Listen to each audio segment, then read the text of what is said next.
So welcome all to the panel Education Towards Democracy. I'm hoping that you are enjoying conference so far. The first presentation would be from Tamara Kamatović and Kozakowski. They are both coming from the Yehuda Elkana Center for Teaching, Learning and Higher Education from Central European University, and the topic we will hear about is pedagogy and the praxis, the evolving role of experience in democratic education. Thank you very much. I'm Tamara, you could probably tell, and as Igor said, I work as a lecturer in the Yehuda Elkana Center, mostly with graduate students on foundations of teaching. So, but we also, Michael and I, have designed a course that looks specifically at democratic teaching practices, and we're going to bring in some of the references, sources that we talk about with our students to this presentation. I just want to add my welcome to Tamara, and as you can hear, I'm getting over a cold, so I'm going to let Tamara do most of the talking, but it's a pleasure to be here, and I promise she will do most of the talking. I didn't know that. Okay. So if we think about experience in education, we often think about experiential learning and variations thereof.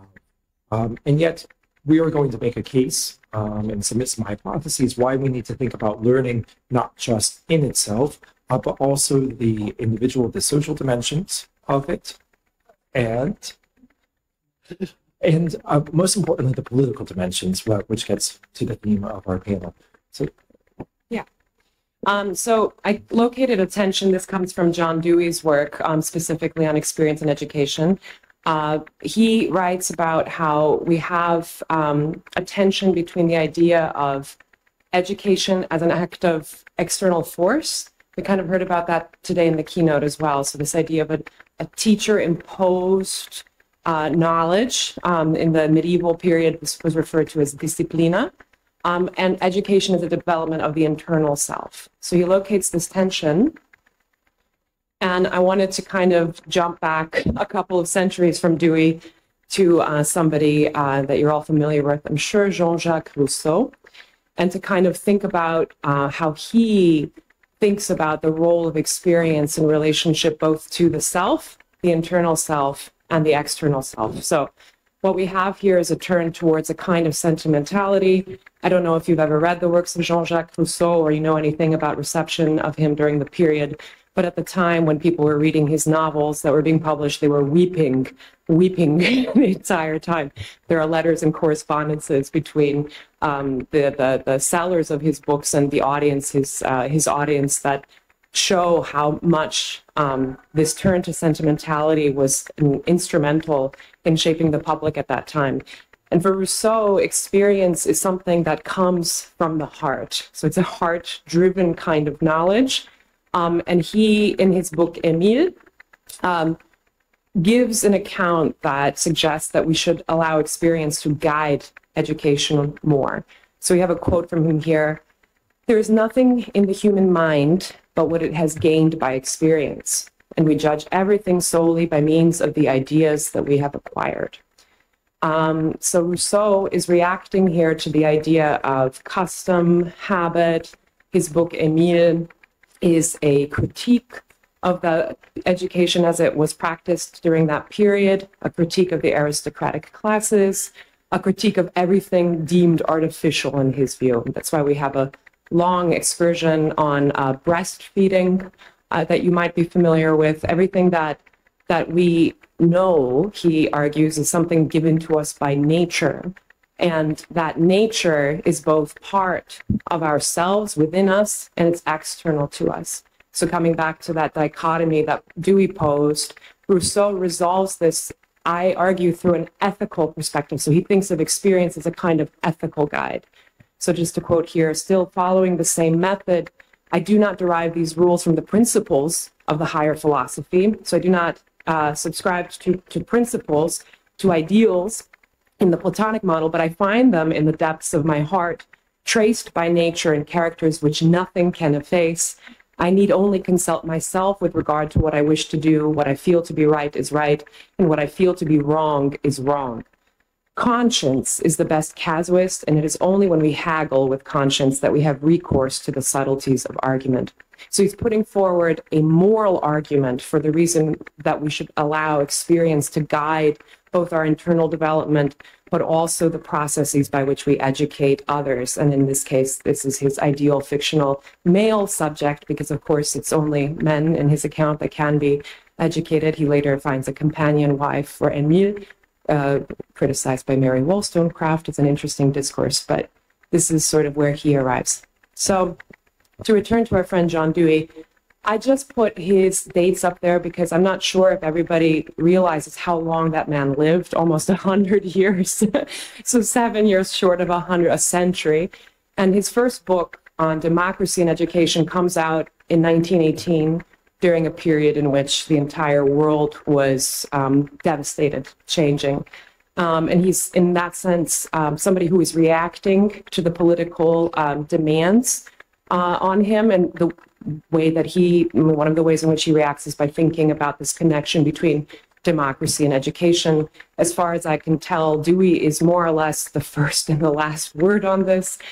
He's incredibly self-effacing in his writing and gives many reasons for which he is, by circumstance, forced to be the philosopher who works out these relationships, connections between democracy and education by virtue of the fact that he was born in the United States, habituated to a specific kind of liberal democracy. But in 1938, so a while after he's written this book on democracy and education, he writes a book on experience and education. And here he comes back to this issue of control, of, some form of imposition. And he says, when it is rejected, the problem becomes that of finding the factors of control that are inherent within experience. So when we reject external authority, it does not follow that all authority should be rejected, but rather that there is need to search for a more effective source of authority. Okay? So we don't reject by adhering to a kind of experiential learning. It's not that we reject authority per se, but rather we need to search for more effective sources of them. And what he comes up with is something called the experiential continuum. And what this is a nod towards the notion that experience and education both, and he's always thinking from a kind of systemic perspective. He's a pragmatist. He's interested in how organizations work, the logic of organizations, how they develop, how they are reformed. And what he says is that every experience must both take up something from those which have gone before and modify in some way the quality of those which come after. Otherwise, experience means nothing. And he has in this text also an interesting statement about the fact, again, that he, as somebody habituated to specific kind of liberal democracy, will rely on his experience to guide him in questions about democracy, but somebody who is who is surrounded by fascism, where the pulpit, the press, and the educational institutions are preaching fascism, his experience will dictate to him that fascism is something that we should subscribe to, that is a good thing. So how do you actually rely on the authority of experience? Well, you need to have a form of experience that is dynamic, that exists on this continuum, and that is dialectical, which is important for the argument that we will make later. And finally, I just wanted to point to another kind of paradigmatic thinker about experience and how it's framed, this question of experience as it relates to education. But we have Paulo Freire, who we also heard about a little bit in the keynote today. And Paulo Freire thinks about experience really as a form of encounter. He's somebody very influenced by Husserl. He's thinking phenomenologically. It's a hard word. And he has a nice quote that what knowledge is, it can really emerge only through invention, reinvention, through the restless, impatient, continuing, hopeful inquiry that human beings pursue in the world, with the world, and with each other. And the accent here is very much on what it means to be an agent, what it means to be human, and how these interactions within our world and with each other inform how we take I don't want to say ownership, but how we become actual knowledge holders that can do things, that can also emancipate ourselves. Okay, Michael, sorry. So, and can you all hear me in the back? Yes, okay. So if we think about experiences encounter, we want to think about this contemporary period and in some ways think, beyond these three classic thinkers, where are we today with experience? And the first of our examples is an experience, an encounter that many of you have gone through, and that's the Erasmus program. And there's something incredibly ironic about taking Erasmus, this great humanist thinker who sort of conceptualizes learners as blank slates. As the name of this program, of course, political reasons for that. But what we want to do is situate this idea of going abroad in a sort of a longer tradition, going back to the Grand Tour, but also thinking in this immediate post-war period, Fulbright scholarships, scholarships to Moscow and beyond, and really becoming widely institutionalized, widely adopted. What I think is very interesting is two different ways in which this idea of creating transnational citizens through an EU-funded program and creating Europeans in the sense of European citizenship often gets subverted by the bar. And many of you have noticed that there's an actual tendency that the experience is segregated. Students who go abroad and hang out with their compatriots for actually want of integration.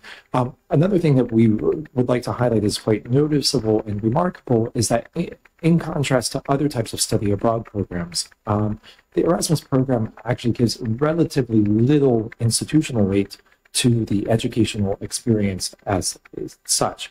And I'm thinking here in terms of facilitation. So if you go on an American study abroad program, there are lots of field trips, there are curated classes, curated curriculum. This is not the model adopted at the EU level.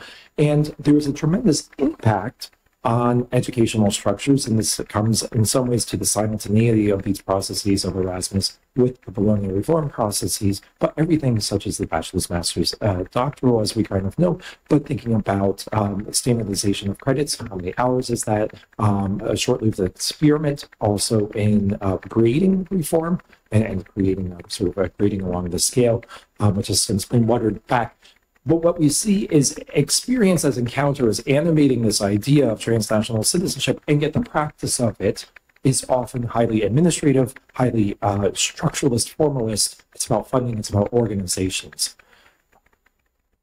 We have a second, in some ways, I won't say a false entry point, but another well-intentioned experiment that goes in some ways awry, and that is the experiential learning of David Kolb and others. I mean, if you were to think about the scholarship on education and since the post-war period, there's a tremendous explosion of works in the 70s and 80s all around experiential learning and variations on the term.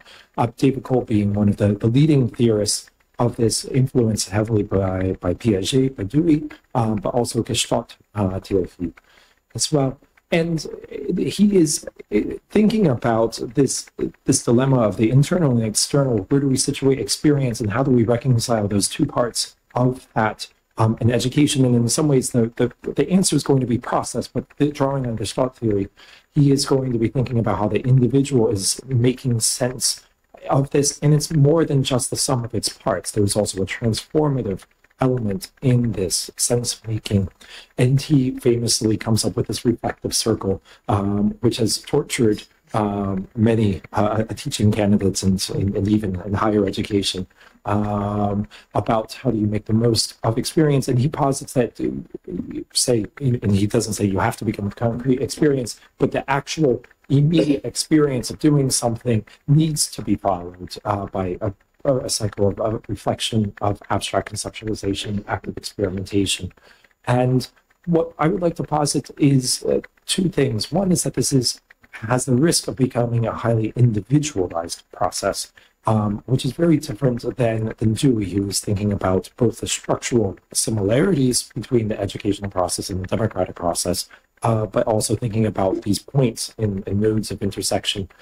You, at least in how Kolb is received, you don't necessarily need the society. You need the individual, and the individual, you need a facilitator to guide this process, but you don't actually need And a lot of his work on learning styles is all about sort of differences between individuals. The second thing is that in practice, at least what we have observed, is that everyone pays attention to the concrete experience. And so the idea that you would learn better by doing it than by reading about it. And that concrete experience, experiential learning, at least in many Anglophone circles, has become a synonym for a job internship. And so there is a reworking of the logics in practice from this process of how do we learn and develop to how do we go from degree to career. Which brings us to our last of these three somewhat depressing examples, and that is the US, the UK, Ireland, other countries, where student experience has become the talk of the town, and academic experience. Many of you are familiar with Advanced HE, have fellowship status, have at least encountered the work. They're most famous for essentially a program of developing teaching professionals in higher education and credentialing them, etc. They also do an annual survey on the student academic experience. I want to highlight two things here, that the student experience is part of this broader shift to a consumerist neoliberal system in which the regulation of higher education is through this model of the student as consumer. And academic experience, may I just quote from the top lines, this is the opening line of the press release of the most recent survey. Academic experience is redefined as perceptions of value for money, greater satisfaction, and expectations being met. Michael had indicated that we went from, you know, the big thinkers to the kind of what we are surrounded by, perhaps what we are beset by, but we're going to try and end on an uplifting note. We have an example here from Ira Shore about what student expectations, when they are not met, can result in. And what we want to suggest is that that is a process of becoming disengaged from learning. This is from a book that we often discuss with our students, where he describes teaching a course in a small college in Staten Island or Long Island, I think Long Island, in a basement, beset with problems, institutional, structural, et cetera, and with students who are coming from all kinds of different economic backgrounds, some of them working while studying. And the question is, how do I engage students on my course topic, which is utopias? What do they understand of a utopia? And what he sort of posits at the very beginning is that if you have a classroom structure that is not democratic, that is where unilateral authority is exerted, what students will do is they will subvert, and I'm sure that you're all familiar with that, by, for example, resistant non-participation. So that's when you ask a question and nobody is interested or raising their hand. By faking interest, which might break your hearts even more, feigning engagement, and by breaking the rules. So the thing that is especially with the emergence of our new technologies, more or less overtaking our discourse about teaching and learning, is assessment, the ways in which that we assess students and prove that they're not cheating. So these students will cleverly play all of the angles to beat the system. And I quite recommend this book for great examples of student non-participation. And how do we counter that? Thinking now about the failure of a Kolb's model or the experiential educational model to really be political, but really only generalize at the individual level. How do we make experience in education both engaged and dialectical along that continuum that we had referenced earlier from Dewey? Well, one of the things that we suggest is that, and this is kind of glossed by us from Ira Shore, that we welcome student experience as a starting point for intellectual engagement. So that means not just asking them for prior knowledge, but rather asking them for their interests, soliciting feedback about, for example, what they understand if you're teaching a course on utopia, about utopia. And beginning there, we then suggest that the process of teaching, or what should be happening in classrooms, is something like creating a collective, constructing knowledge by drawing on both individual and collective experiences. And this is something that, you know, a constructivist would posit. So it's nothing new, but what kind of techniques go along with that? How do you build that into good facilitation? And how do you keep students engaged? That's the second level. And then finally, I mean, what is posited is that this can lead to some kind of action where students and teachers can both support or initiate actions that challenge undemocratic power relations in and out of the classroom. So what we're trying to say is that, and these are just examples, they're not definitive, they're not best practices, they're just a starting point for thinking about the role that experience can play in creating a kind of dialectical learning environment. But what we want to suggest is that there are ways in which teaching practices with a small p can lead to big reform when you are conscious and thoughtful of both the collective and the individual kind of a project that soliciting experience and engaging students through their experience can involve. So that's all from us. I hope we didn't go over time. We'd be happy to talk further. You have our emails here. And thank you very much to the organizers for allowing us to speak here.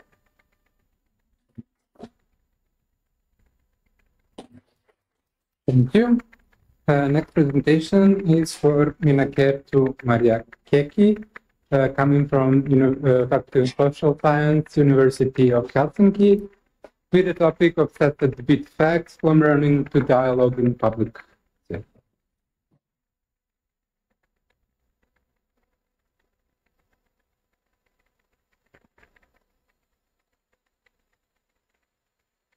Oh, good. Thank you.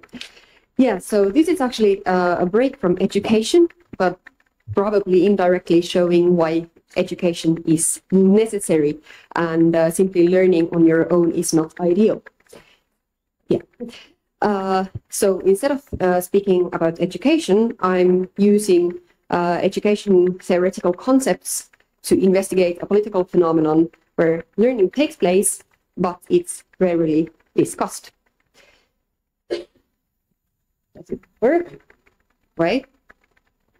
Okay, yeah. And so what I'm going to do is that mainly I'm arguing that concentrating on debating about facts in public discussion is depoliticizing and does not reveal the truth for us because facts are used as rhetorical means in this situation.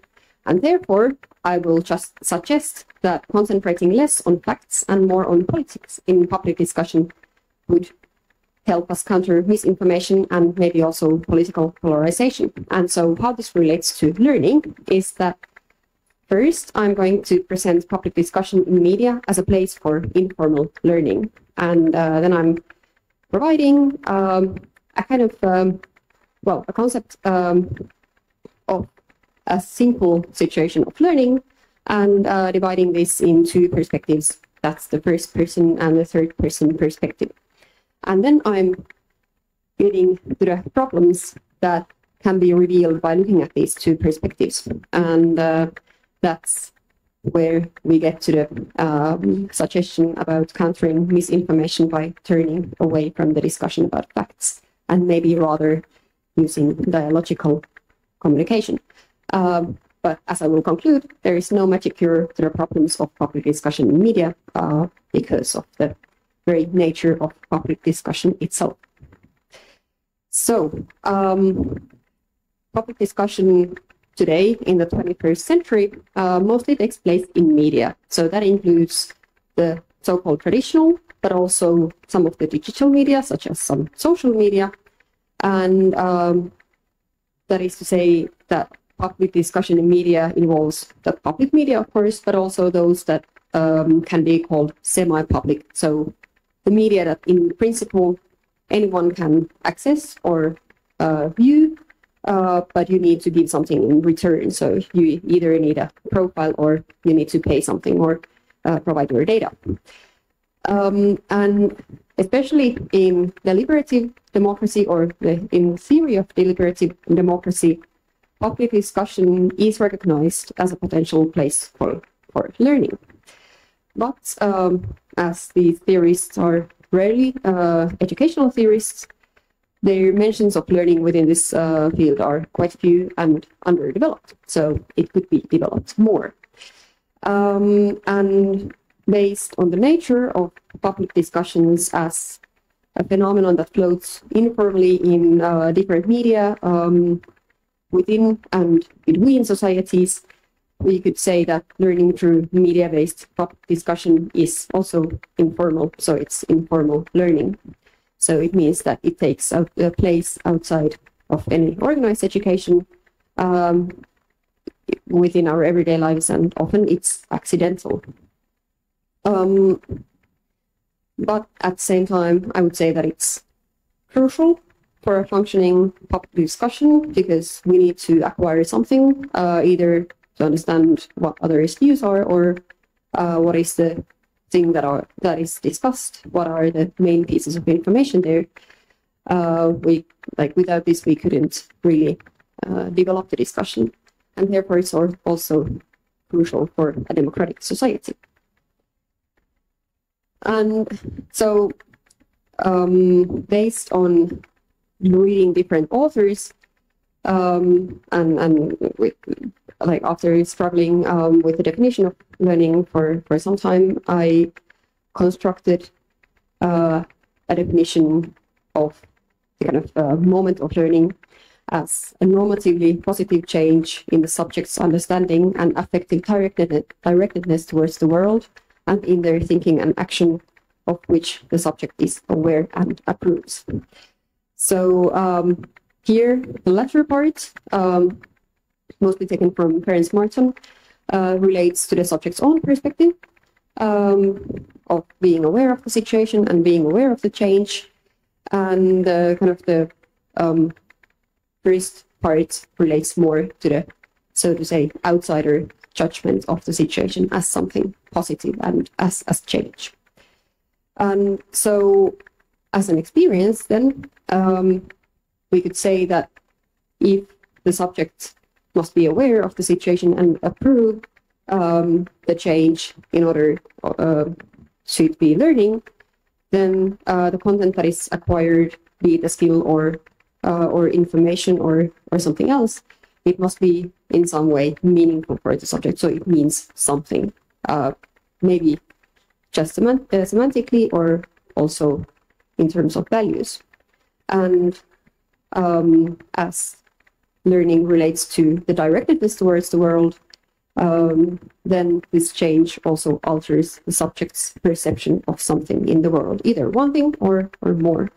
And I think that in order to be an experience of learning, the subject doesn't have to explicate the situations themselves as an experience of learning, but they could say, for instance, or think that, oh, okay, now I got it, or oh, I didn't know this, or being happy that now they can play a new song on guitar. So, well, for instance, small children learn things all the time without having the concept of learning. And so they have experiences of learning as well. And so, as with many other things, also learning can be looked at from two different perspectives. So the first-person perspective and the third-person perspective. And the first one is the perspective of the engaged subject, the me, for whom things appear. So the object that is under investigation is looked at or investigated as it can appear to someone. So, for instance, with biking, we could say that describing biking from the first-person perspective is to say that you move the vehicle with your body, you move forward, you maybe even have a flying-like feeling where you just get through the city, you see people and buildings going by.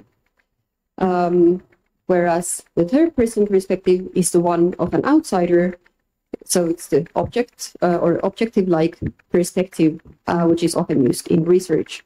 And describing biking from the third-person perspective would be, for instance, saying that there is a person on vehicle and the person moves the vehicle with their body, getting from place A to place B. And so there is one object that's investigated, but different perspectives reveal different aspects of the investigated object. And by the way, this distinction comes from phenomenology. Yeah, so with learning, the first-person perspective on learning means actually the experience of learning, whether it's explicated by the subject themselves as learning or whether it manifests to them in some other way, for instance, a feeling of getting something or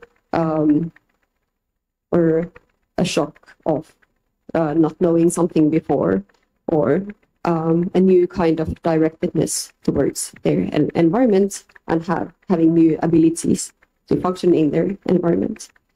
And then the third-person perspective on learning would be judging from the outside whether a situation can be characterized as learning based on the definition that is used. Doesn't have to be the one that I gave you, but it could be also another kind of definition.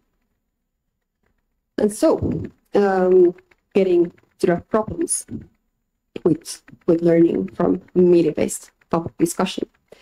So I think that looking at public discussion on media as a place for learning from both first-person and third-person perspectives reveals a problematic that is not visible when we look at the situation only from the third-person perspective. And so there's two things, actually, the spread of false information and political polarization. So with the first one, what I mean is that what from the outsider third-person perspective might appear or does appear as acquiring false information may appear from the first-person perspective of the subject as learning.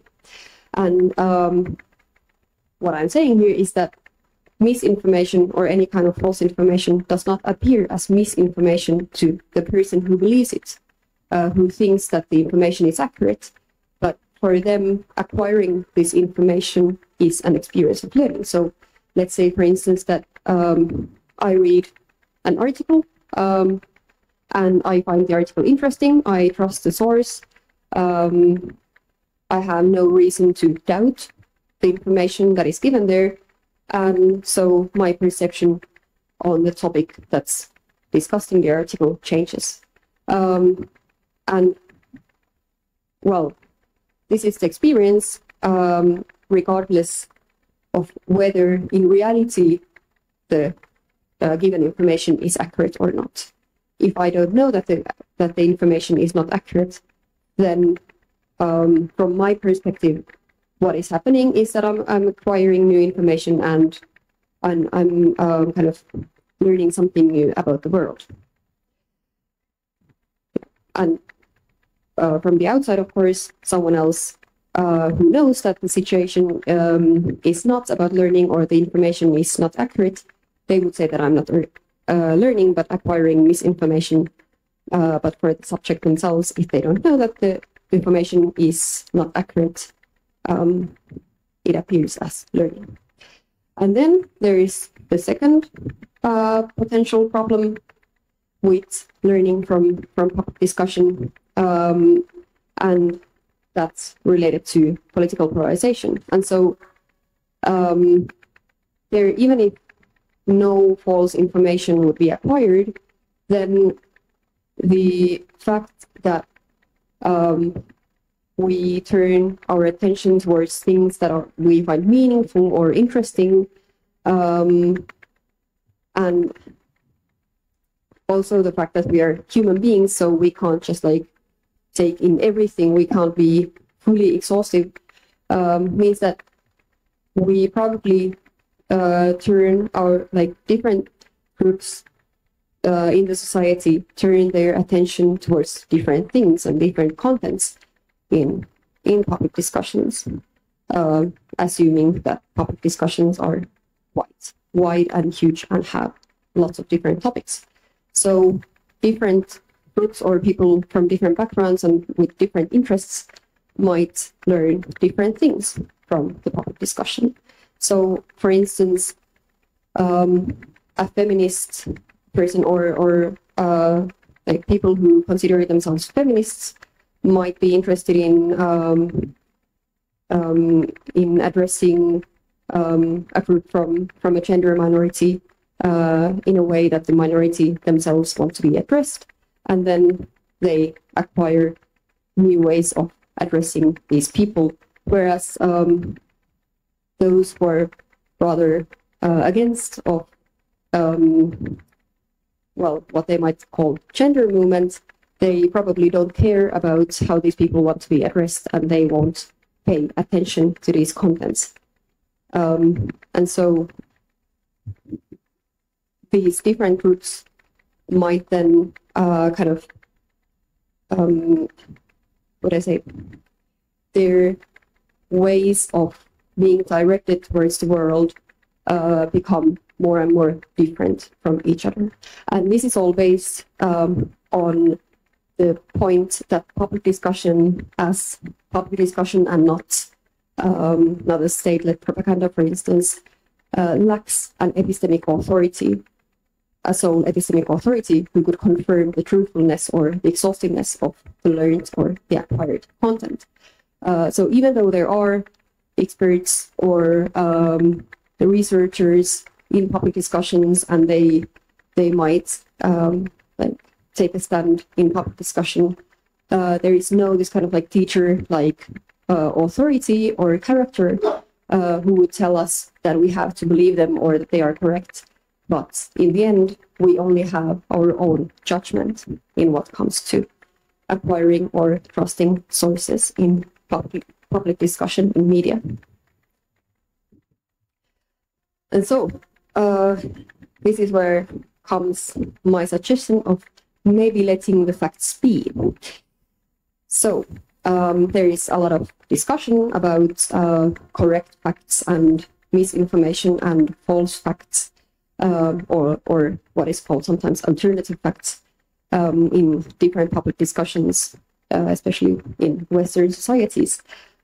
But as Hannah Arendt has also suggested, discussions about facts are actually depoliticizing, or they are not political per se, because what is political is the opinions and what kind of forms our opinions, that is values and hopes and what she calls passions, our interests and our fears. And when the discussion is concentrated on claiming or countering facts, it covers the political, that is, the reasons why we are discussing these facts and why we are claiming these facts in the first place. And the other thing there is that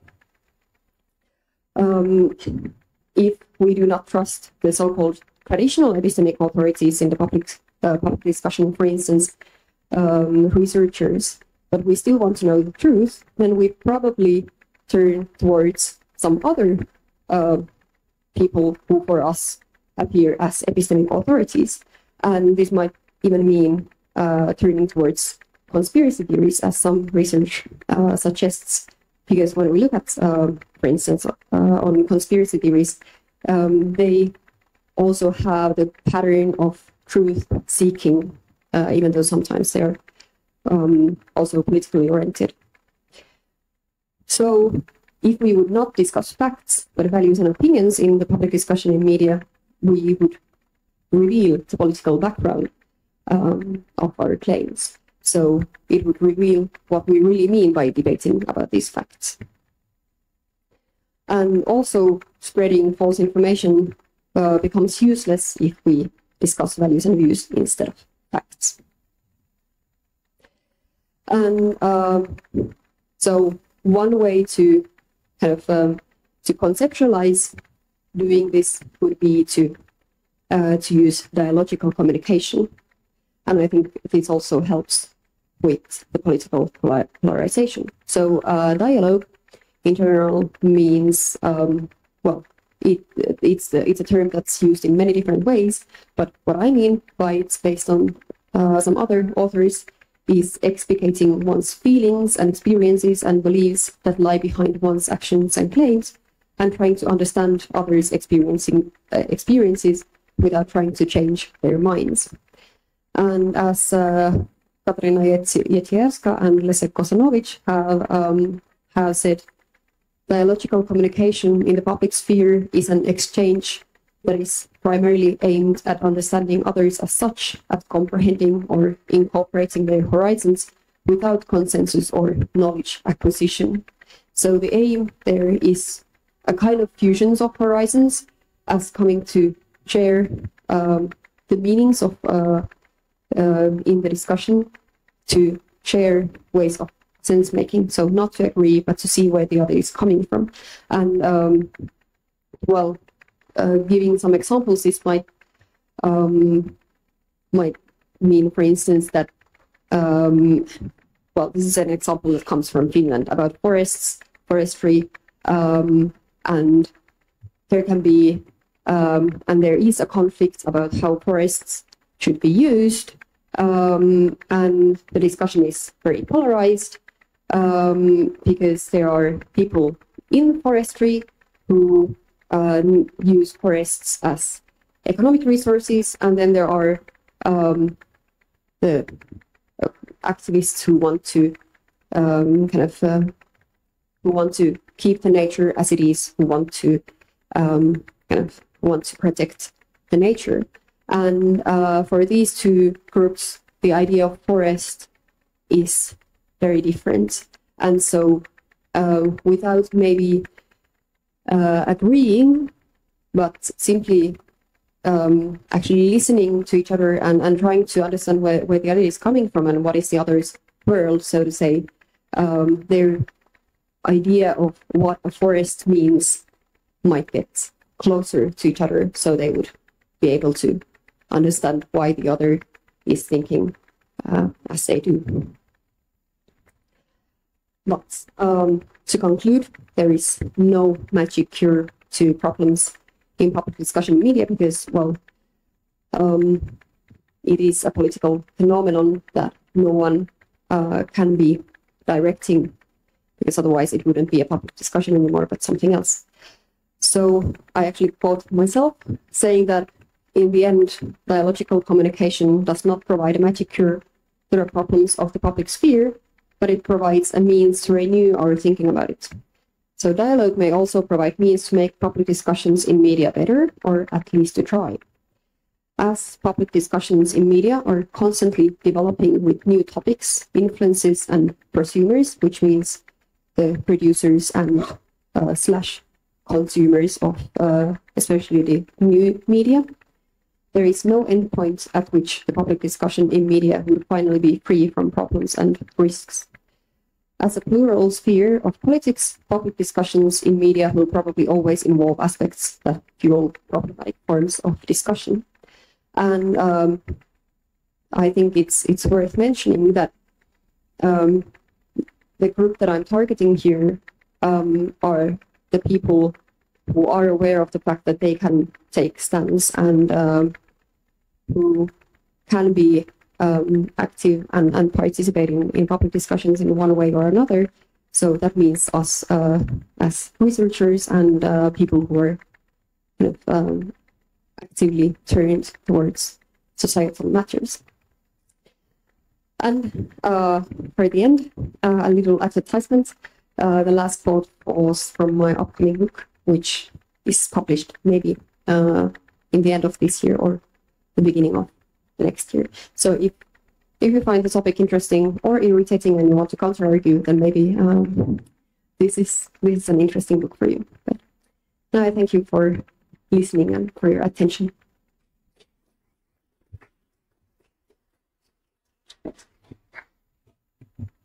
Thank you, Minna.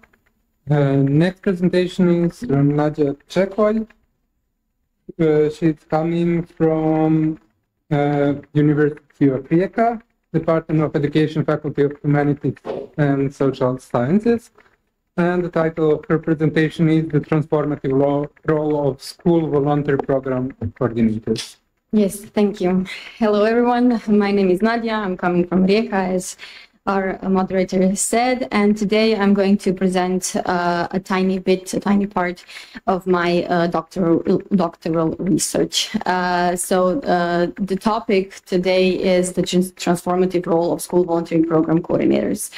So I would like to begin my presentation with the research question that guided my my doctoral thesis, and that is what experiences, processes, and activities that are part of school volunteering programs are encouraging, are cultivating high school students' potential in developing characteristics of sustainability citizenship. And today, this presentation is focus is on the school volunteering program coordinators, their role and their relationship dynamics with student volunteers. So key concepts that I would like to talk about today are, of course, school volunteering programs, sustainability citizenship, and then what is the role of students and coordinators in this process. So on this slide, you can see some key characteristics of school volunteering programs. You can see that they are mostly in Croatia, integrated into the school curriculums as extracurricular activities. They're based on some basic principles of tolerance, solidarity, justice, and so on. And in my thesis and in this presentation, they are viewed as model of education for sustainable development. You can see also on this slide some examples of volunteering activities. So students in high schools mostly are visiting, socializing, and giving the assistance to user of different kinds of facilities. They they implement actions to protect the environment and organize running workshops and training courses for various users. Results of various international and national Croatian research indicate that school volunteering programs have an effect on all participants that are involved in this process. So as you can see, students can better understand their own role as a citizen. They can develop a sense of belonging to the community and so on. And schools, on the other hand, establish stronger connections among students and teachers. And because of numerous partnerships in community, they are improving their status in community. And finally, of course, community, there is increased responsibility and sensitivity of the youth, of the high school students towards societal needs and so on. So who are coordinators? Coordinators are mostly teachers and or professional associate, that is pedagogues, psychologists, and librarians in Croatian educational system. And they really are key actors in shaping school volunteering programs and cultivating characteristics of sustainability citizenship.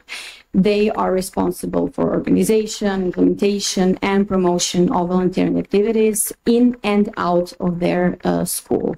And they also have a leading role in finding and designing diverse volunteering activities. And finally, about key concepts our sustainability citizenship. So why do we need another concept of citizenship? So in times of global sustainability challenges that we face every day, there is a need for citizens who understand these complexities and are willing to work for positive change. So the aim of democratic societies is or should be to cultivate the characteristics of sustainability citizens. And these characteristics imply the interrelation of these three domains: cognitive, socio-emotional, and behavioral domain. So such citizens must have critical thinking skills, the ability to reflect, to self-reflect, as well as have the values, attitudes, motivation for sustainable development to act in accordance with the cognitive domain and socio-emotional domain. So the global challenges of sustainability that we face, I think that we could all agree that are very complex, very existential, and young people will feel the effects of these challenges the longest. And it is recognized that much is expected of young people. We expect too much, I think, of young people when it comes to taking responsibility for creating a sustainable future. And in this regard, the necessity of their empowerment is emphasized so that they are educated to transform the unsustainable structures. And I will just briefly say something about strategy and methods of this research. So I chose a qualitative case study as a research strategy, as it enables a detailed observation of case from multiple perspectives and in different ways. As you can see, I conducted content analysis of school curricula, semi-structured interviews, and focus groups with student volunteers. So you can also see that I had 6 cases, that it's 6 school volunteering programs that were rich in information. I had 3 gymnasiums, 2 polyvalent schools, and 1 vocational schools. And you can also see the criteria for selection these cases. So, of course, the collected data was analyzed using MassQDA software, and the thematic analysis was conducted according to the phases of Brown and Clark. And today I will present results from thematic analysis of semi-structured interviews and focus groups. So now, finally, the most interesting part. The research results clearly show that the participation in school volunteer program activities encourages personal development of students. So the student volunteers now see themselves as more mature, more responsible, and coordinators are adding that the students are more resilient, which is not always typical for adolescents. And in addition, they feel, both coordinators and students, because of school volunteering programs, they feel more fulfilled, useful content, and happy. And in the context of the characteristics of sustainability citizenship, that is cognitive, socio-emotional, and behavioral domain, the results of this research indicate that within school volunteering programs, participants had the opportunity to acquire a fundamental understanding of sustainable development, exploring and studying topics of particular interest in greater depth, which is not always possible in regular classes. So the results of this research show that they have developed also a sense of belonging to the community in which they have volunteered. This connection has made the students aware of the interdependence of their own responsibility for the progress of community where they are engaged. And through volunteering, it was found that participants had the opportunity to critically consider the impact of their own behavior on the environment and on global social and economic issues. So an understanding of their own role, beliefs, and practices in the process of ensuring sustainability was developed through school volunteering programs. And they also have become aware of their own strength, value, and the power they have to effect positive change in society. In the context of socio-emotional domain, the students and coordinators highlight that through volunteering activities that involved collaboration with various stakeholders, the students have improved their social, organizational, and collaborative skills. So this is evident in the increased confidence of the student volunteers, as well as their adaptability in various unpredictable social contexts. And among the students, a high level of empathy, solidarity, humanity, altruism, justice, and equality is also observed. So these values are a result of the volunteering activities in which the students had the opportunity to develop social awareness and sensitivity to the needs of their community, and especially for vulnerable and marginalized groups in their society. And finally, within the behavioral domain, the results show that students have changed their behavior towards pro-environmental, frugal, altruistic, and just behavior. And it is very interesting, for me especially, that all students, without exception, express the intention to continue volunteering after completing secondary school, after they get out of that school. And according to the coordinators, it is evident that former volunteers, former students volunteers, even if they no longer live in the same community, continue to be committed to that community by participating in initiatives aimed at its improvement and progress. The second theme is telling us about the role, about the advocacy role and strong pedagogical tact that coordinators have. So that advocacy role is highly significant, and this function is especially important during the early stages of school volunteering program, when a different kind of doubts about the program and its benefits arises. And according to the coordinator's experience, it took some time for the school volunteering programs to gain recognition within the school.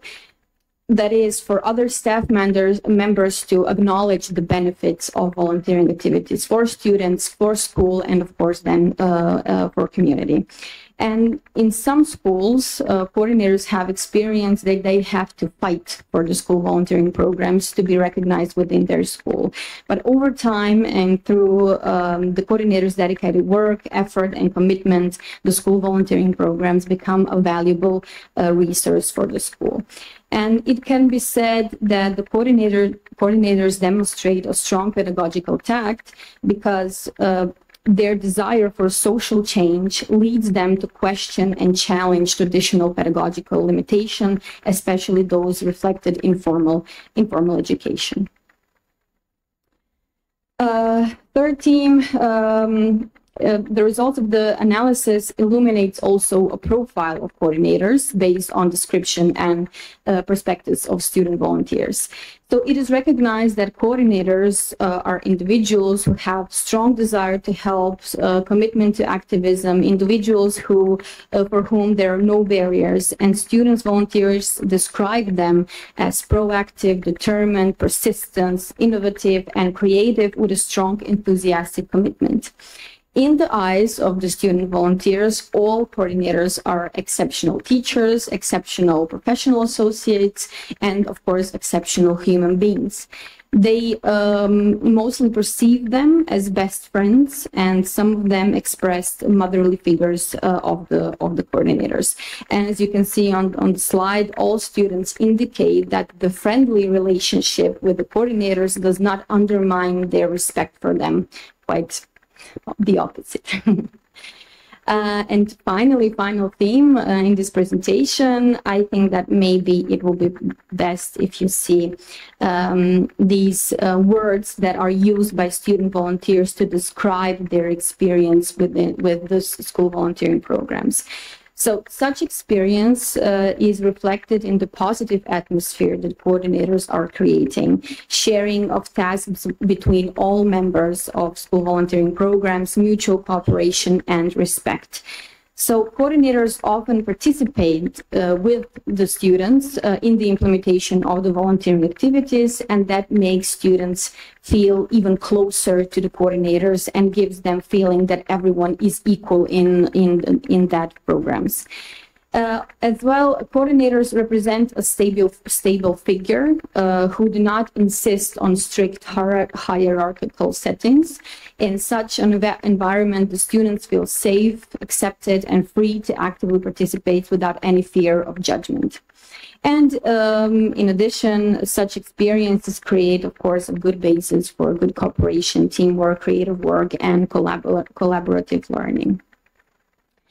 And in conclusion, close, caring, and collaborative relationship between student volunteers and coordinators are crucial for cultivating characteristics of sustainability citizenship, as this research results indicate.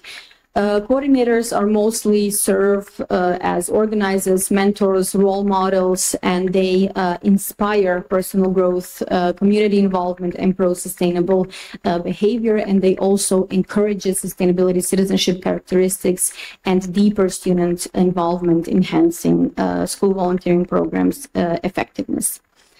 And finally, literature and research highlights the importance of role models and mentors in education, fostering long-term relationship characterized by support, empathy, and trust. I'm done.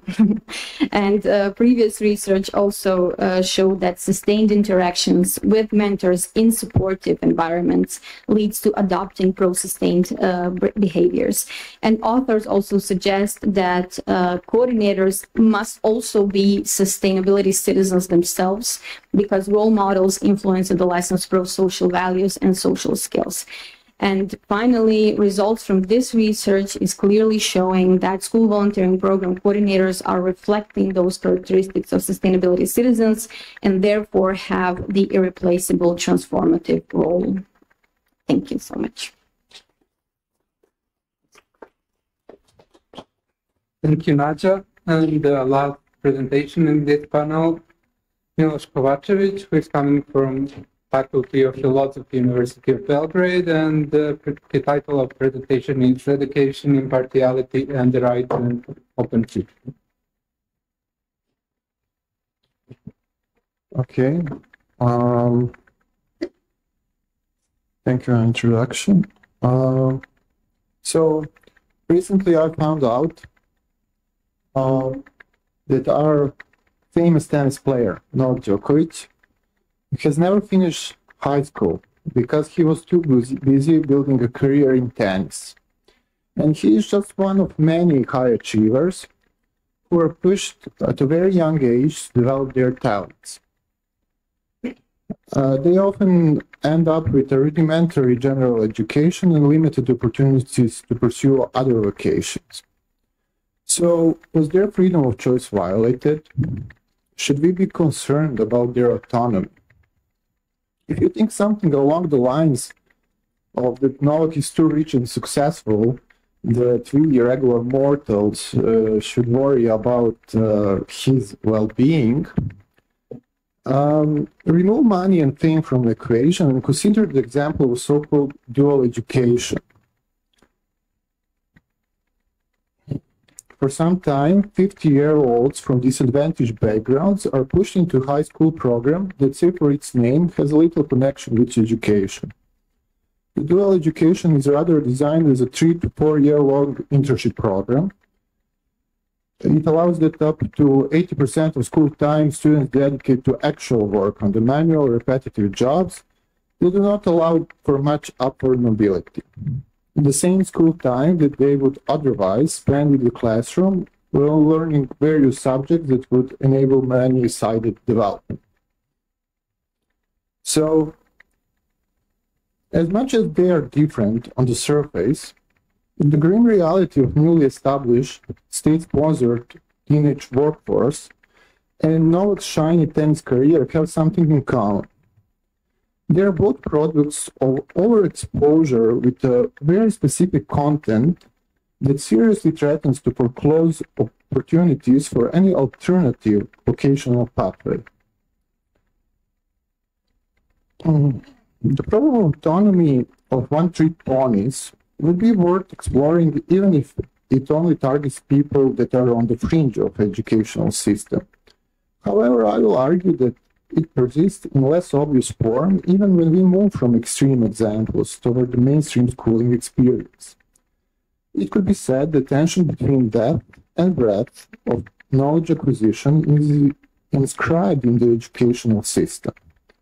Examples that I gave do not represent exceptions, but an inherent feature of building up expertise. Threats to future autonomy are not reserved only for talented and disadvantaged, and as we will see, they do not start with a school education, nor are they limited to the choice of vocation.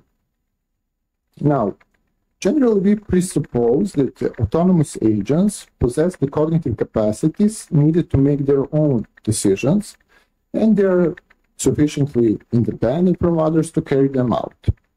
Children are not considered autonomous because, supposedly, they do not meet these conditions. Compared to adults, it is argued, children have reduced cognitive capacities and they are dependent on their guardians. The degree of autonomy justifies the difference of the treatment of adults and children.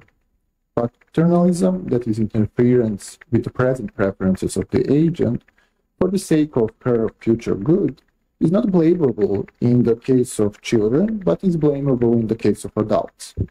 Therefore, it could be said that from the perspective of the state, the future self of the children has much more weight than the future self of an adult, and vice versa. A child's present self has much less value than that of an adult. While in liberal societies, it is a accepted that adults' current self-regarding preferences almost always take precedence over their future well-being, due to specific position of children, the relationship between the present and future remains unresolved. So, a valuable contribution in addressing unlimited paternalism toward the children was made by Joel Feinberg by formulating the right to an open future in an essay of the same name. The right to an open future is a joint name for a group of rights that belong to children as a potential autonomous agents. The rights that take this particular form are parallel to the rights attributed to adults as actual autonomous agents. Regardless of the fact that children cannot exercise rights related to future autonomy until they develop the capacities necessary for their use, the right to an open future can be violated in advance during childhood by decisively influencing the choices that the agent will make when she grows up. In other words, the right to open future protects the child from autonomy diminishing influences until the time she is capable of making free choices. The right to open future more closely defines the kind of paternalism that is acceptable toward children. By guaranteeing the right to an open future, the state takes the obligation to conceptualize the future well-being of children in a way that includes their autonomy and to protect them from autonomy diminishing influences from the third parties, including those justified by paternalistic reasons. If schools have a major role to play in opening up options for children, then they also can pose a threat to their future autonomy by not opening up options enough. Autonomy theories see impartiality of education as preventative of violation of the right to an open future. It is necessary for students to acquire knowledge and skills that will maximize their options regarding future vocation and lifestyle choices. In a similar way, maximizing opportunities for lifestyle choices means that parents must take a chance with the content their children will be exposed at school. That means that parents have to refrain from withdrawing the children from the schools just because they don't like the influences to which they will be exposed there. The presentation of different lifestyles by those who practice them and therefore can adequately convey them to students is recognized by autonomy theorists as one of the ways in which schools can contribute to protection of the right to an open future. So now we go to on objections that Claudia Mills made criticizing Feinberg's open options view. Mills' arguments against the open options view is that this approach trivializes the choice, offering shallow and superficial experience of options. Additionally, it pushes children towards choosing options only according to their pre-existing beliefs, which hinders their personal development.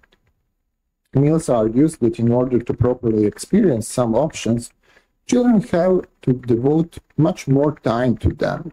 The sense of belonging and community that, for example, a religion offers, or enjoyment of playing an instrument or sport, could not be experienced through a short introduction. In other words, the children must invest much more time and energy into some options to get the best of them. Besides that, short exposition of children to various options would not allow for children to really challenge their pre-existing notions about what has or does not have sense, what is worthy of their attention and what is not. There is one philosophy class anecdote that nicely illustrates Mills' point. In order to stimulate philosophical discussion, the professor started the class by asking students how they are different from the chairs they are sitting on. One student replied angry, "The chair will be here in the next class, but I won't," and left the classroom offended. I suppose that the student thought something along the lines of, "It is obvious how people are different from chairs. I do not want to waste my time on philosophy classes." But if she suspended her judgment for some time, embracing discomfort and gave benefit of the doubt to philosophy, she would learn that answers to questions that on first glance look obvious are not that simple and easy after all. Therefore, the problem is both the children won't have time to experience the essence of some options, but also that this shopping around attitude encourages children to early discredit options that would enable them some personal growth.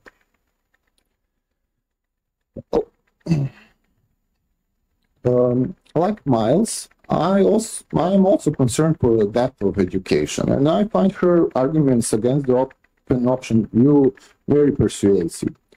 However, I do not believe that the problem of future autonomy of children will be solved in the best way taking sides, but finding a fine balance between depth and breadth of education.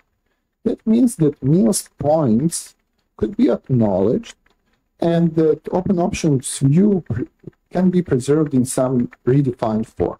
In my previous work, I argued that education will come closest to neutrality when only minority lifestyles are presented in schools as a counterweight to the exposure of students to majority lifestyles outside the school context. For better or for worse, the right of parents to raise their children as they wish is widely recognized and accepted. Therefore, the choice of lifestyle to which children will be exposed is left to parental discretion, which results in unbalanced influences outside the educational system. Fortunately, the right to education is also widely recognized and accepted. Therefore, schools are one of the few places through which the liberal state can intervene to mitigate the impacts of parental discretion. In liberal political theory, it is often assumed that education must be neutral because it is one of the main ways in which the ethical and political views of students are influenced. I believe that this is mistaken view. It ignores the fact that lifestyle acquisition takes place everywhere and not only at schools. Schools cannot successfully preserve the right to an open future if they base their curriculum on the wrong assumption that the context outside the school is impartial. Therefore, schools must make maximal use of their corrective potential by excluding from the curriculum the lifestyles that children are overexposed to within the family and placing greater emphasis on alternative lifestyles. At the same time, this limitation of presented lifestyles targets both the problem of the lack of time to present them all and the danger that children will not be exposed to content that challenge their pre-existing beliefs. Since all dominant lifestyle options will be excluded from the school curriculum, that will make time for deeper experience of alternative lifestyle options. And since they are alternative, they by definition challenge students' pre-existing beliefs. However, the tension between breadth and depth of content acquisition persists even if it is limited only to minority views of the good life. Is the right to an open future better protected through basic familiarity with as many alternative lifestyles as possible, or through an in-depth understanding of a few? And what about science and art? Except for Hollywood movies and pop music, there is no art, let alone science, that has widespread influence on students outside school. Therefore, we cannot rely on the presentation of alternative lifestyles as the only tool for preventing problems with the open option view.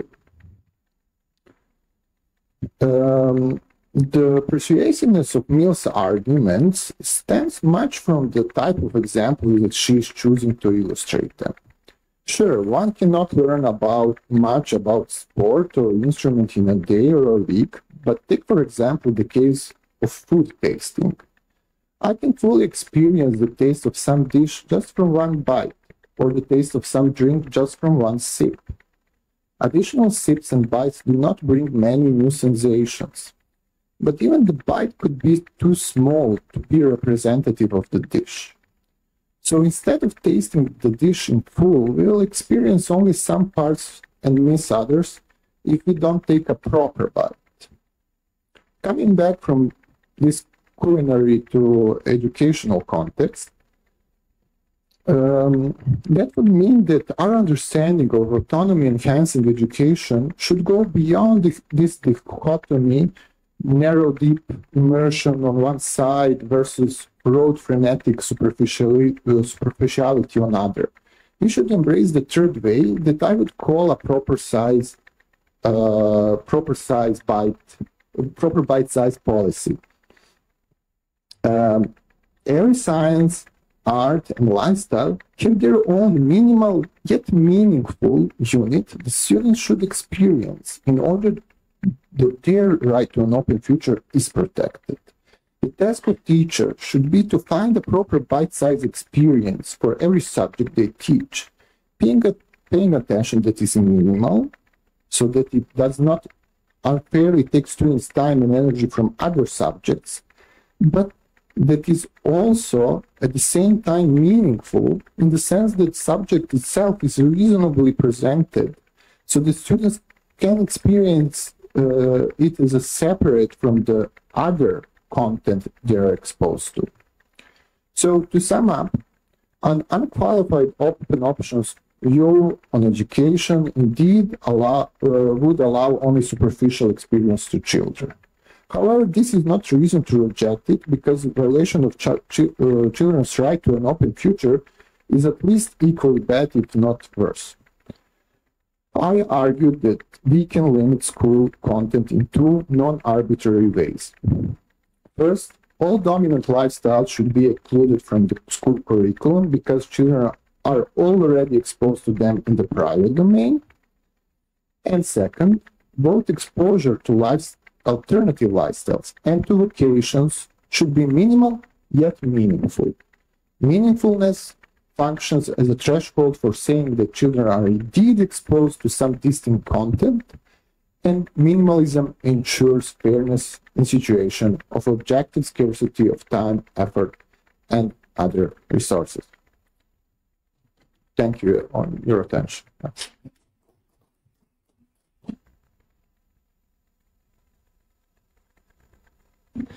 Thank you all. We have enough time for the discussion, and I will abuse my position and immediately start with a question for Minna.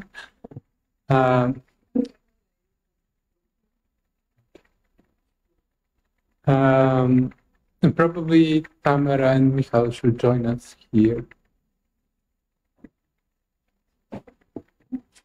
My question is starting from your short disclaimer at the end about, of course, you don't expect that all people could enter in the public discussion. Of course, then there is a question about epistemic democracy and so on. But why am I asking this question? Particularly because on the one side, we started with the problem about the common use of the media. When we, in a way, we are using the media when we are not experts in the topic. And the problem is located in this way, and the solution is located that you have to participate from the perspective. You have to have experience of the other and changing of horizon and so on. So how this is compatible with the idea that non-experts are not participating, as far as I understood? Yeah, thank you. Good that you pointed this out. So, yeah, first of all, the kind of disclaimer, well, it's a kind of a vague way to try to say that instead of saying that those other people should behave like this as citizens ourselves, and we are not experts on all the topics that we can discuss in public discussion. In many ways, we are also kind of normal citizens on many topics. But yeah, so what I was trying to say was that when discussing public discussion and how to participate in public discussion, the people I'm addressing includes us as well, of course. others too. And yeah, second, so we can't say that someone should view things from first-person perspective, like in their everyday lives, because that's what we do all the time. That's kind of the point, that there is no part of our lives that we wouldn't perceive from our own perspective, even if we are talking about a topic as if objectively we are having an experience of that thing in some way or another. And so, yeah. What was the rest of the question?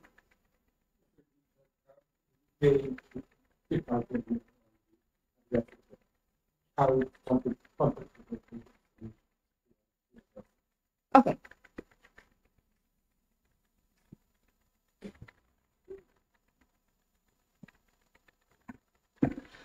I have a question to the first team of speakers, and theoretically it goes well, but let's look at their actual experiences, especially the quite disruptive ones that you mentioned, Erasmus and other student exchange and academic exchange program.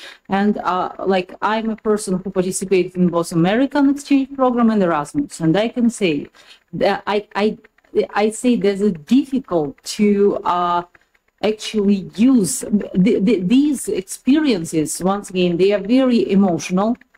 Usually they are very unsystematic, because how would you base some further action, some further development based on on those experiences that are so unsystematic and so different from person to person? That would be probably the question. Is the question, how can you understand emotional experience, and does it have anything to do with education?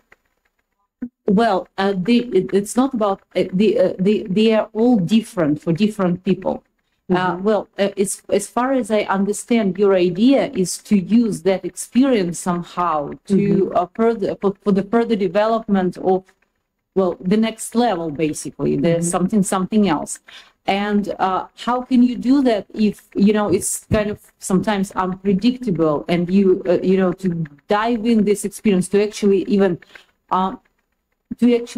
understand what was the person himself or herself sometimes don't understand those experiences. And how can you build to the next level based on that? Unless those experiences are specially organized, then maybe. But if it's, real life experiences, how can you come to the next level and organize some action based on them? I'll give an answer in two parts, well, maybe not an answer, some thoughts. And the first is to fully agree with some of your skepticism. I think we actually do worry about the limits of such experiences, and particularly in the study abroad sense. And so I preface this with some of that skepticism for all the reasons. And one thing that I thought you were going to say in the beginning, and we didn't, and I was happy, is we did not want to say that the American experience, which is more curated, is actually superior. And in fact, we have grave concerns about sort of the provision of experiences and what that actually, how in some ways that subverts the idea of experiences as countering the idea of experiences as firsthand. And so we're actually quite skeptical of some of the American more curated experiences. I mean, if Kolb were here, he would take out his handy diagram and say that what you need is there's additional steps along the way. And I'm even though we gave Kolb a hard time, not completely unsympathetic to the role of the facilitator, and perhaps better put, a mentor in this process. And if I think about our opening in Gert's talk, what would be the role of a teacher? And that we need to, that one of the challenges of having simply peer experiences is that one might be slightly more experienced but we still need, there is a role for expertise and a role for guiding one through that experience. And Cole would essentially make a case that that a mentor, or he might call it a facilitator, would actually have a role in guiding us through that process and trying to give it directionality and purpose, or helping the participant create directionality and purpose, because otherwise it risks becoming the equivalent of a hiccup, a sensation that sort of comes and goes. And the meaning that we impart in it is one thing, but the learning that we can derive from it is potentially another. I think we're also pushing back on this idea that unique individual experiences are so varied that they can't be collectively understood, discussed, and become issues, worked through in a more systematic political way. So I think we use the Erasmus experience to really gesture towards a commodification of experience. So we're not suggesting reforming Erasmus. We're just gesturing towards it as a way in which experience is now understood on the market as something that is sold to students who want, alongside their studies, to have things that they can add to their CV, of course, multiculturalism, basic working knowledge of German. I'm not sure. It was more of a kind of, we're trying to understand the way in which we can take back experience and make it useful for educational reform. And in that sense, also politicize experience and de-individualize it. We have another question here.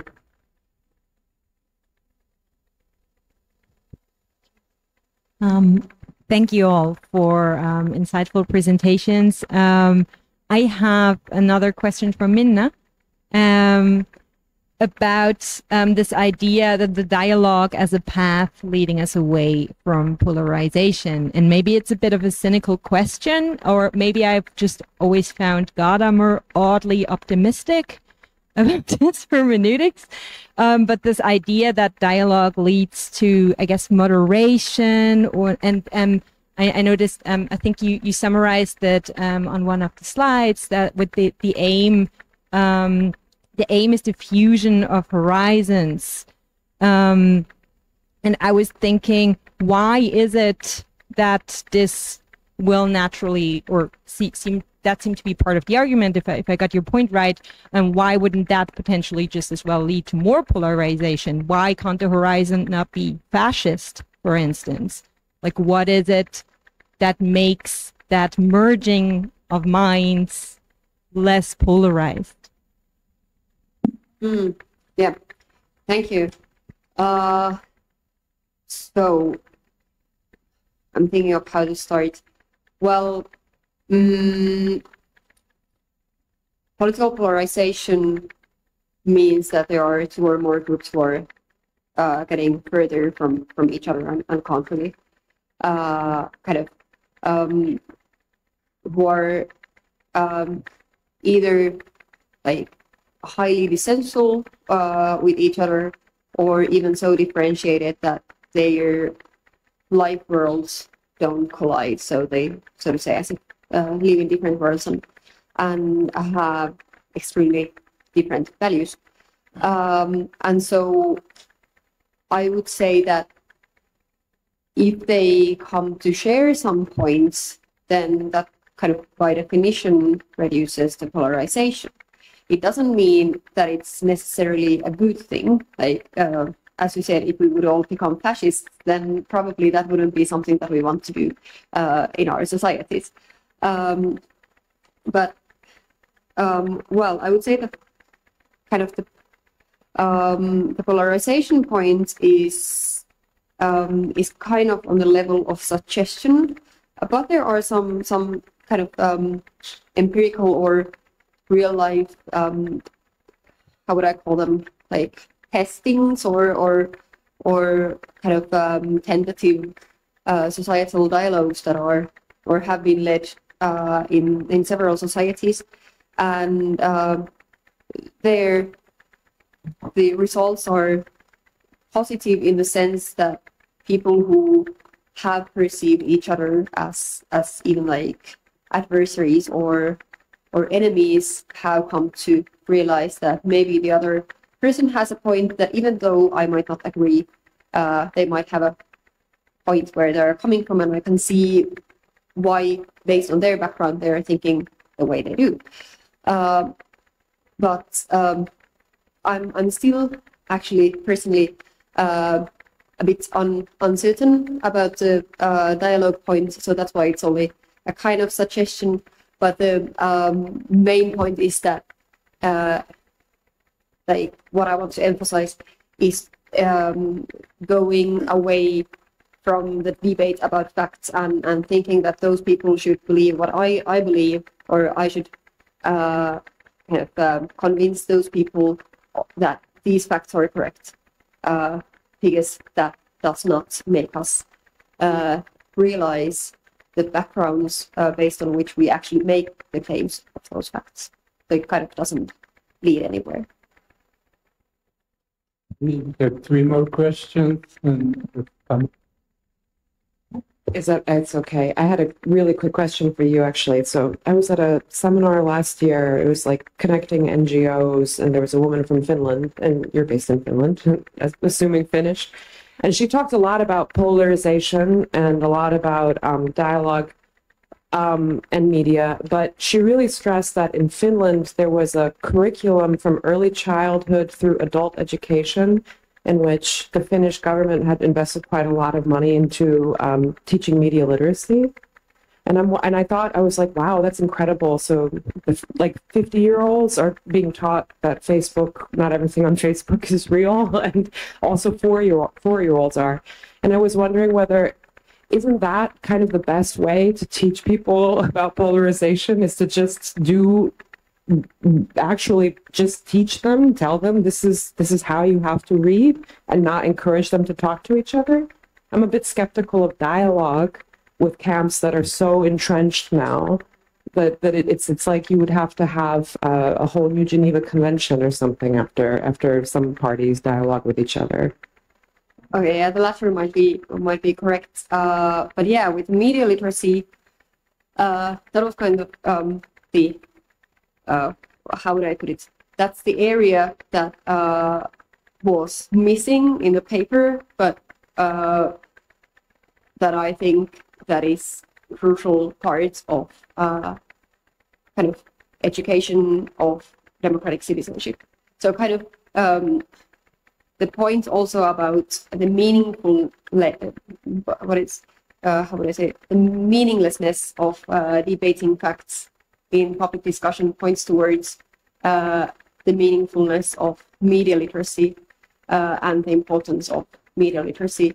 And so yes, according to some results, Finland is at the better stage of media literacy than some other societies, but it's still not perfect. It's quite far from perfect, and I'm also working on the side of research as a kind of an examiner of the national high school graduation exams.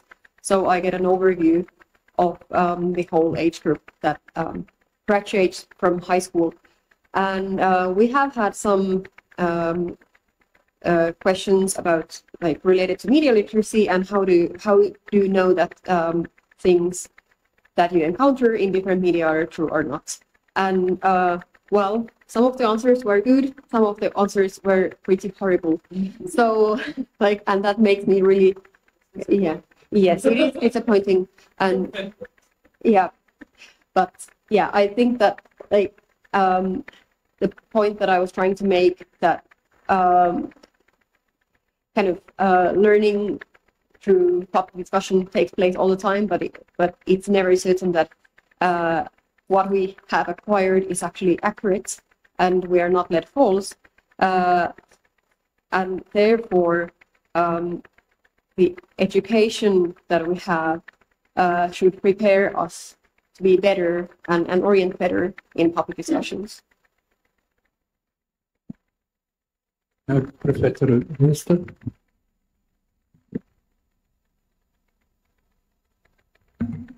Thanks a lot. I have a third option for Miloš, for your open future, and I'm curious what you think of that. Because if you take the importance of an open future seriously, I would say that the implication of that is that you should tell children and young people that the last thing they should do is to choose a particular lifestyle. They should keep their own future open by not choosing something. And it connects to what I mentioned this morning about the importance of staying uncertain about yourself rather than going for certainty. So I find it interesting that you were looking for some kind of point in which young people say, now I'm certain about a life I want to lead, but that immediately closes off their own future. So I think there's a third option there maybe to consider. And for the other papers, I'm curious to hear more about the understanding of democracy that informs what you're saying. It sounds to me a bit like democracy is understood as the situation in which everyone can express their views and thoughts and opinions. My understanding of democracy is a different one. It comes from the Rolling Stones. And the title of their song, You Can't Always Get What You Want. So I think for me, central in the experience of democracy is that it limits what we can want.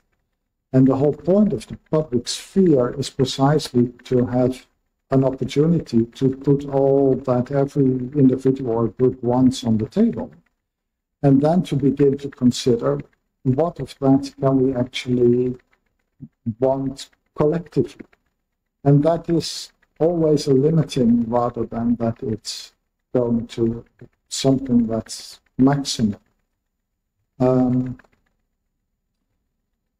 I could even say that's a moment where you are being taught rather than that you learn. You need a limit that comes to you. And to come to terms with that limit is a very different way to look at also the educational dimension of democracy.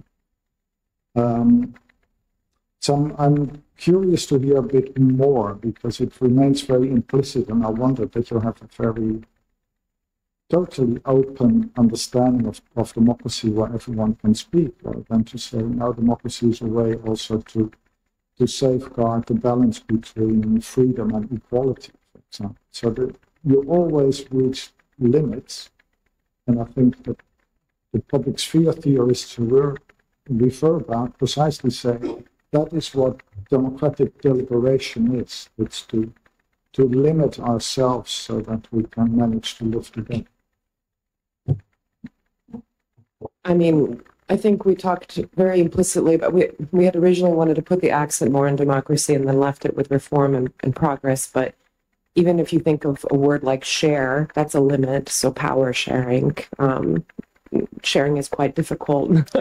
And it means that you don't always get what you want. So I think if you are involved in a process as an educator of sharing power with your students, then you have to also confront your own limits. That might be one way to support what you're saying if you think about collective decision making as a process of sharing power. Maybe I would just add that I think our theorists that we presented, we all each conceive of democracy very differently. I mean, Rousseau's understanding of democracy is different than Dewey's. And I mean, we can also criticize some of our latter ones for under-conceptualizing, under-thinking about democracy.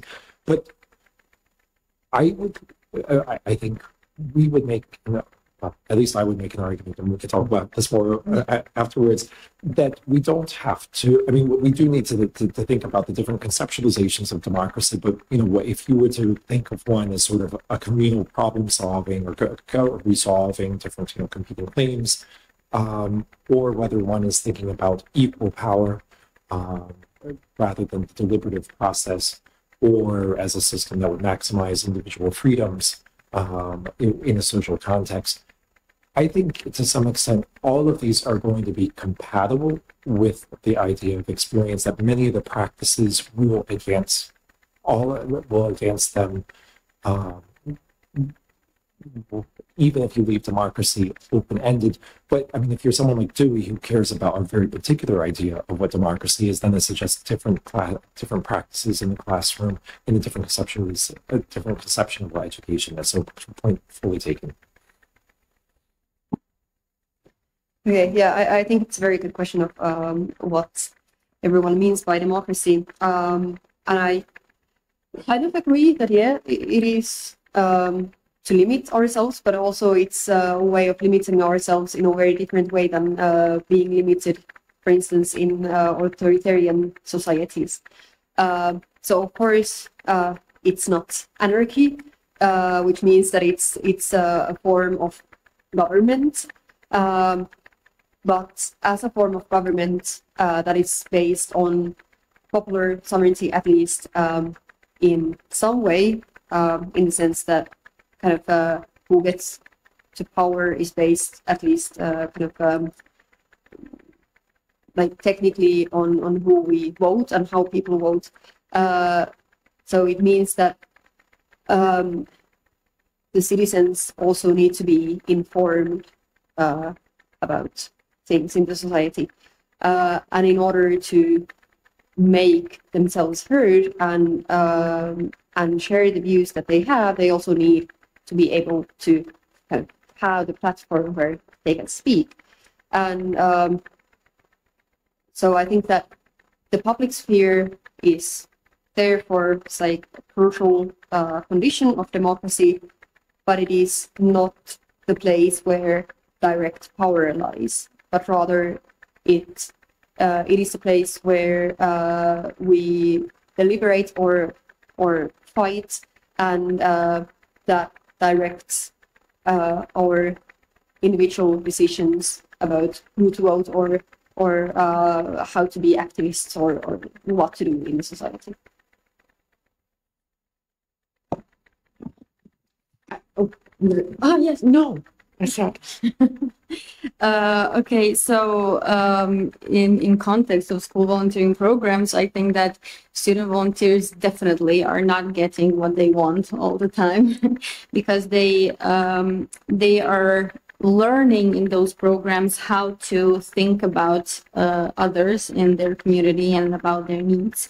And the one thing that was very interesting in my results that well, you have to understand the context of a creation political platform that a lot of adolescents are seeing themselves as not political beings. They don't want to think about politicians. They think that everyone is corrupted and they don't care about anything.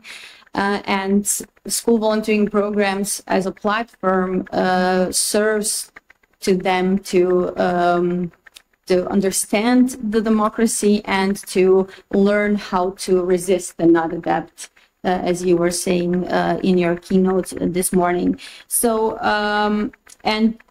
and of course they also learn in those various kind of contexts to critically think about the challenges that we all face today and how to solve them, but how to solve them together in communication and collaboration with others.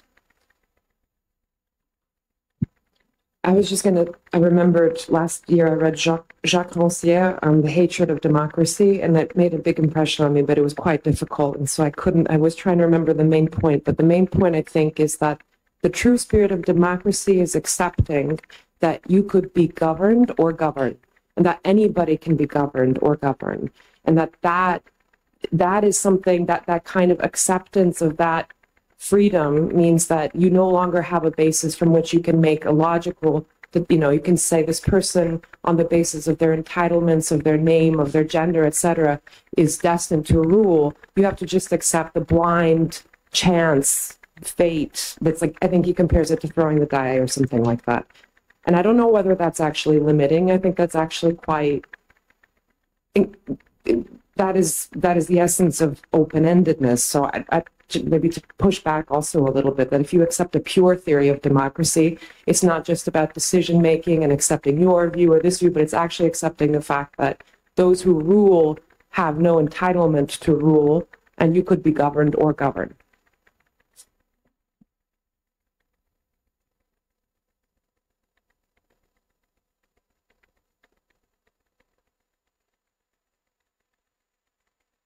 Yeah, I also don't like this sharp distinction between adults and children. I think that adults very often overstate their autonomy and unwarrantedly emphasize this lack of autonomy on in children. But I mean, if we take this dichotomy between adults and children, if we work with that, in that framework, that adults are autonomous, children are not, then we can then ascribe a responsibility to someone. For example, I don't know, I want to exercise my lifestyle choice and I'm adult, or I want to explore, and that will have some consequences in my life. So, but we can say, okay, you're autonomous adult, you made some choice, you're responsible for that. But the problem with the children, because we can't do that because they are not autonomous. And yeah, I mean, that is basically so there is time, I think, for every person will want in some moment to exercise their lifestyle, and that will take energy and time from exploring other lifestyles. So that is a main just tension that will always exist, and I think it exists with adults and also with children. My point is just that because of that, we can't have a non-stop this open attitude to never choose lifestyle, because when then we will exercise that lifestyle.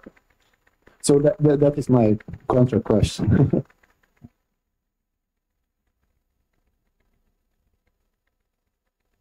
We have no question here. Hello? Hey? Yeah. Yeah, well, there are many things to pick, but I was thinking on something they mentioned. I think it's Tamara and Michael. Yeah, I'm sorry, I'm sleep deprived.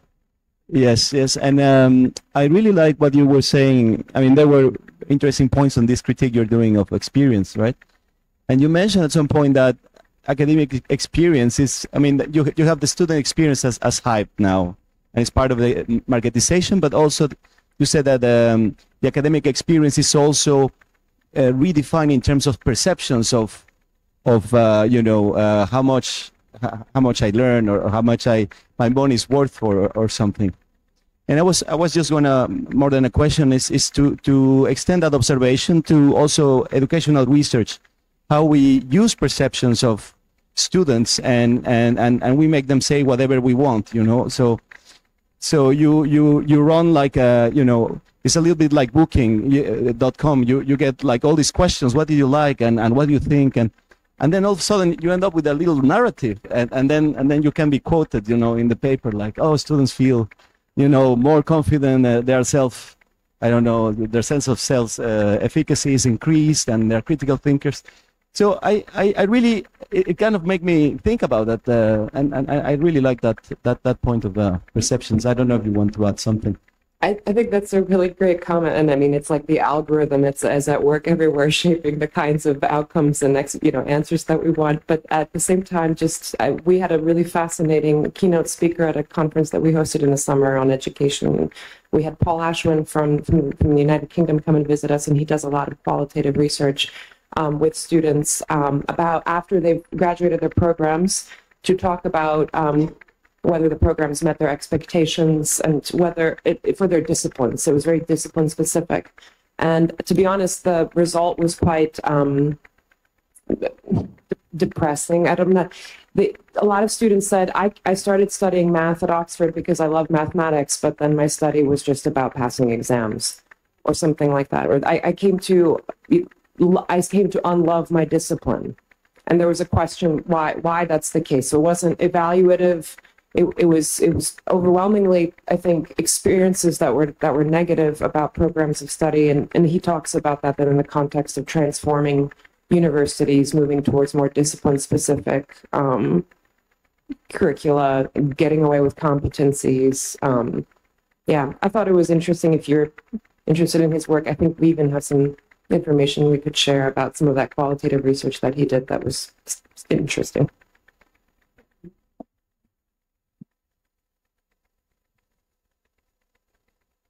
Maybe just very quickly, I mean, this pointing to not just the perceptions, but the performativity. And that, when we see that, not just in students in university, but teaching as a performative act, in many ways, I mean, there's a long tradition of thinking about sort of a teaching persona, but I mean, a public performativity of the teacher, whether it's for the teaching credentialing bodies in the Netherlands, the UK, but also with the rise to transparency in marking and assessment. And certain phrases that would be very good to appear in the feedback, because it's not just feedback to students, but it is also in some ways, I won't say it's public, but it is available to sort of external evaluators of programs. This program has robust assessment, as evidenced by the feedback that they're providing to the students. So I what you're talking about is very important and very pervasive and pervasive on the language of discourse as well as action. Okay, we have a question here. It's many interesting topics here, but I was starting to think more and more about the teacher's experience and how that is related to the experience of the children or the pupils. In your case, it's quite obvious that they had a sense of purpose, and it was very concrete. And I have been interviewing preschool teachers from two different socioeconomic areas, and they had two different definitions of democracy, I will say, even though they didn't tell. And some saw the limits and the need to be responsible to others. And the others saw just, you may choose your lifestyle in common life. It's open, it's possible, everything is possible. And I think depending on the teacher, how you experience your satisfaction or meaningfulness in your work, that will probably affect the children's experience, of course. And my interest is, how is it possible to make teachers more vulnerable to when they should stop teach, you say, stop, they take the experience for their own purposes.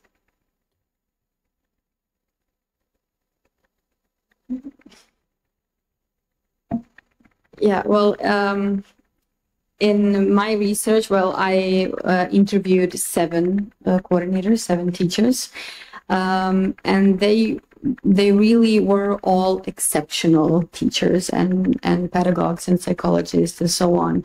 But they had, as I said in my presentation, they mostly have to fight for something else, for something different than I don't know, curriculum that our governments, gave us to teach. So I think that they never stopped teaching. That was my perspective of them. I think that they are in that process with body and soul, and you can see on them that is really the teaching is their calling. But I think that at some point that becomes frustrating because they mostly feel alone, because that kind of teachers don't get enough credits from their headmasters or other colleagues. They need to fight every day. They need to fight for their students, for their programs. They need to fight to, I don't know, take children, take young people outside of the school. So I think that maybe the only thing that they have is the recognition from their students, the pupils, because, you know, that coordinators, that teachers, the only thing that it's pushing them through all that kind of difficulties is that they see that their work is getting to someone, to their students. So in my perspective, from my research, I think that they never stop teaching because you can teach a lot of different kinds of topics or elements or something like that. So I think that that is really their calling, from my perspective, from my research again. If I might just add, I mean, the context in which we work and what we mostly teach PhD students how to teach. We work with faculty. We are the local equivalent of advanced HE, which we've been so happy to criticize here. So all of that said, I think this is a really interesting question. I think particularly in the higher education context, and we'd have to change it a bit in primary and secondary, is that there has been a real movement to standardize or at least govern the curriculum and teaching methods. And we both experience a higher educational system in which essentially professors taught their interests. And the curriculum of the course was built around the latest research project and the personal interests of that person. And with the move to standardization, both of curriculum and of the methods, we have moved to a more regimented system of learning outcomes in which it is not that you hitch your wagon to the cart or to the horse of the professor, and just wherever the professor goes, the whole class follows. And nor is it that you're going to go from A to Z, but you're going to go from A through D and very just carefully, relinquish this. And then, the students are on their own for the rest of E through G or wherever they're going next.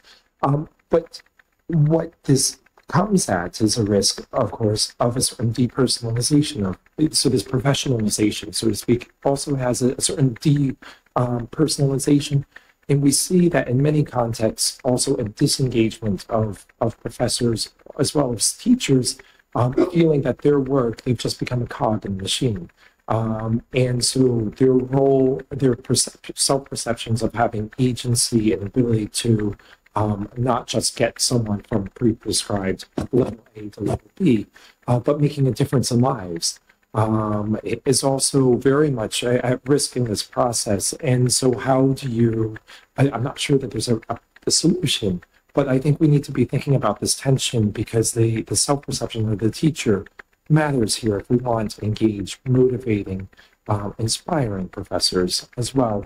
And if we think that that process of engagement in teaching beyond personnel retention matters, but it actually may have some effect on the learning of our students. We need to think about this seriously.